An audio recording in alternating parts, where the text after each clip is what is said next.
की तरफ से मैं बहुत संक्षेप में छोटी सी बात आपसे अपील करना चाहती हूं। जो कौम अपनी बड़ाई करती रहती है, अपना आत्मचिंतन नहीं करती, उसकी गति रुक जाती है प्रगति की। पहले भी बात कही गई, लेकिन मैं 3 चीजों की तरफ आपका ध्यान दिलाना चाहती हूं। हमारी युवा पीढ़ी बड़ी आकर्षित हो रही है। एक नशे की आदत, एक अपराधों की तरफ आकर्षण और एक लापरवाह तेज ड्राइविंग के प्रति आकर्षण। महिलाओं के नाम से लॉटरी डाली एप्लीकेशन लगाते हैं और महिला जो घर की लक्ष्मी होती है उसका नाम बाजार में दारू के ठेके के ऊपर लिख देते हैं। एक खास चीज जो मैंने देखी बड़ी नकारात्मक, अपनी जाति के अपराधियों का पक्ष लेना शुरू कर दिया है सबने। पितर बना दिया है अपनी जाति के अपराधियों को। ये अपराधी खुद बर्बाद होते हैं और अपने पीछे पूरी युवा पीढ़ी को बर्बाद करते हैं। मैं आपको एक उदाहरण देती हूं। एक ऐसे शख्स, एक ऐसे खिलाड़ी दिल्ली के, जिन्हें आज मेडल जीते हुए लोगों की गिनती में होना चाहिए था पहलवानी में, अपराध के कारण आज दिल्ली में जेल की सलाखों के पीछे बैठे हैं। ये हमारे लिए दुख की और शर्म की बात है। और तीसरी चीज, तेज ड्राइविंग। 1 लाख युवक, बाकी बड़े उम्र के लोग अलग हैं, 1 लाख युवक जान गंवाते हैं हर साल लापरवाह ड्राइविंग के कारण। आप सोचिए, 25 साल लगते हैं एक बच्चे को पालकर बड़ा करने में और 25 सेकंड में लापरवाह ड्राइविंग के कारण वो लाश में बदल जाता है। क्या बीतती होगी उस मां के ऊपर जो अपने जाते हुए बेटे की पीठ देखती है और आते हुए बेटे का मुंह नहीं देख पाती। आप लोग क्या सोचते हैं?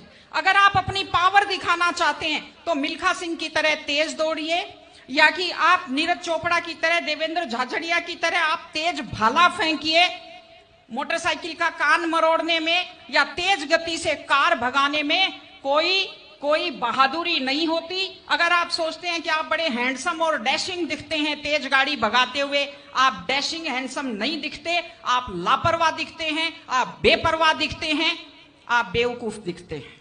इसलिए कम से कम सड़क पर जब भी गाड़ी चलाएं, आप ध्यान से गाड़ी चलाइए। आपकी जिंदगी आपके माता पिता की भी है। एक छोटी सी चीज और कहना चाहती हूं। हमारे बुजुर्ग हमें जब पालते हैं, जो लोग खेती से बच्चों को पढ़ाते हैं, जो लोग छोटी आमदनी में बच्चों को पढ़ाते हैं, उनकी पूरी उम्र खप जाती है अपने बच्चों की जिंदगी बनाने में।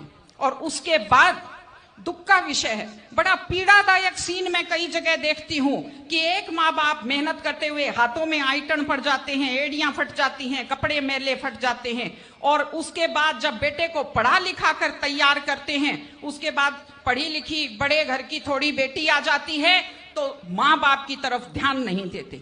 आज हमारे 60-70% घरों में हालत यह है कि बुजुर्गों को रोटी तो मिल रही है लेकिन इज्जत से रोटी नहीं मिल रही।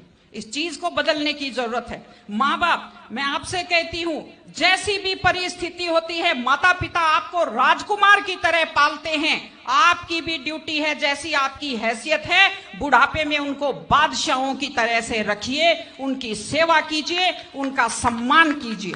इस तरह से माता पिता की सेवा कीजिए। वो अपनी जिंदगी आपके लिए कुर्बान कर देते हैं। और माताएं बहनें बैठी हैं, एक छोटी सी लास्ट बात जो मैं कह रही हूं, बेटियों को समझदार बनाइए, बेटियों को बेटा मत बनाइए, क्योंकि बेटे तो लापरवाह होते हैं।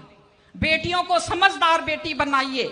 जब वो घर से बाहर जाती है तो उसको समझाइए कि वो साथ अपने घर की इज्जत लेकर के जाती है। बेटियों को समझाइए कि कैसे लोग मीठी मीठी बातों का जाल लेकर शिकारियों की तरह से घूमते हैं। और अपनी बेटी को संस्कार दीजिए कि वो जिस घर में जाए अपने सास ससुर की सेवा करे। आजकल मैंने नया ट्रेंड देखा है, बेटियां माँ मम्मी की तो बहुत चिंता करती है लेकिन सास की चिंता नहीं करती हैं। ये गलत चीज है। औरत घर की धुरी होती है। अगर वृद्ध लोगों की चिंता नहीं करेंगे तो हमारे वृद्ध लोगों को सुरक्षा कैसे मिलेगी, उन्हें सम्मान कैसे मिलेगा, इनकी जिंदगी खुश कैसे होगी। इसलिए कोई भी कौम तभी आगे बढ़ती है जब वो संस्कारवान हो, जब वो मेहनती हो, जब वो शिक्षा पर ध्यान दे। हमने ये सब किया है, मैं आपको बधाई देती हूँ।